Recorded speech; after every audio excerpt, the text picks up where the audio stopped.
খুনিরা তো ঠিকই সারসার মার বুও গেছে গাগো, বোনের বুকলো গেছে গাগো, বউয়ের বুকলো গেছে গাগো। আমার ভাই তো বাড়িতে আবার পাইলো না গো, আমার ভাই তো গো বাড়িতে আবার পাইলো না গো। আমরা কারে ভাই ডাকবো গো, আমার মা কারে বাজান কইয়া ডাকবো গো, আমার মারে গিয়ে দেখবো গো। আন্নগর কাছে আমি বিচার চাই গো, আন্নগর কাছে আমি বিচার চাই গো। পাও দইরা হাত দইরা কই গো, আমার ভাইয়ের কোনি বিচার দিবেন গো। আঙ্গুর কিছু নাই কে গো, আমরা হইছি নিরহ মানুষ গো। আঙ্গুর কোনো বাবু নাই কে গো, আর কোনো বড় ভাইও নাই কে গো, বড় বোনও নাই কে গো। তিনটা ভাই বোন ছিলাম গো। বড় বোন কি বা 7-8 বছর আগে মারা গেছে গো। বড় ভাইটা গো এনে কেডা এতন কইরা মারলো গো, কার এত নজর লাগলো গো আমার ভাইটার প্রতি গো।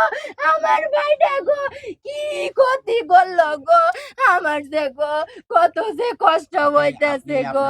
খুনিরে ধইরা আনবেন গো, ওইটা খুনির আন্নারা ফাঁসি দিবেন না পাইলে গো আমার হাত তুল্লা দিবেন গো। তারপরে ওই আমার ভাইয়ের খুনি চাই গো। আমার সংসারের চালানোর মতো মানুষ নেই, আমার জামাই চালাইতো।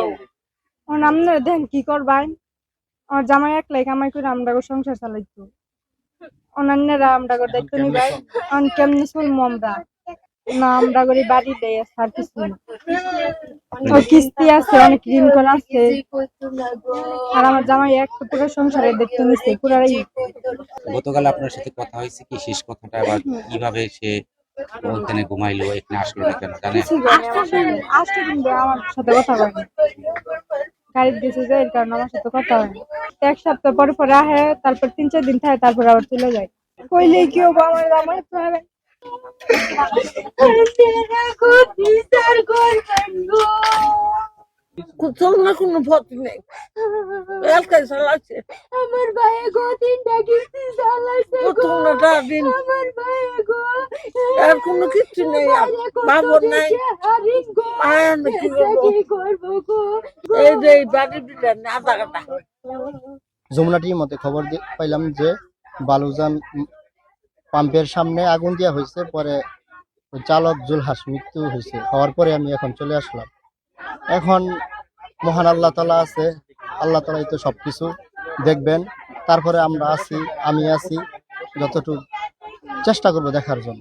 তার আপনার এখানে অর্থনৈতিক অবস্থা কি? অর্থনৈতিক অবস্থা তার কোনো কিছুই নাই বলতে, শুধু এই ঘরটা আর আছে, আর কিছুই নাই। ঘর ছাড়া থাকার আর কোনো অর্থ উপার্জনের কোনো রাস্তা নাই তার। ওই সিসি ফুটেজ আমরা যা দেখতে পাচ্ছি, কিছু এলোপাতারি 2-3 জন লোক এসে ওই গাড়িতে আগুন ধরে দেয়। তখন আপনাদের এই গাড়ির ভিতর 3 জন লোক ছিল, সেটা আমরা এটা জানতে পারছি। আমাদের এখানে ফিলিং স্টেশন, পাম্প, এটা একটা ইমার্জেন্সি জায়গা। এখানে অনেক ক্ষয়ক্ষতির ব্যাপার স্যাপার আছে, অনেক রিক্সের ব্যাপার আছে, যানমালের নিরাপত্তা আছে।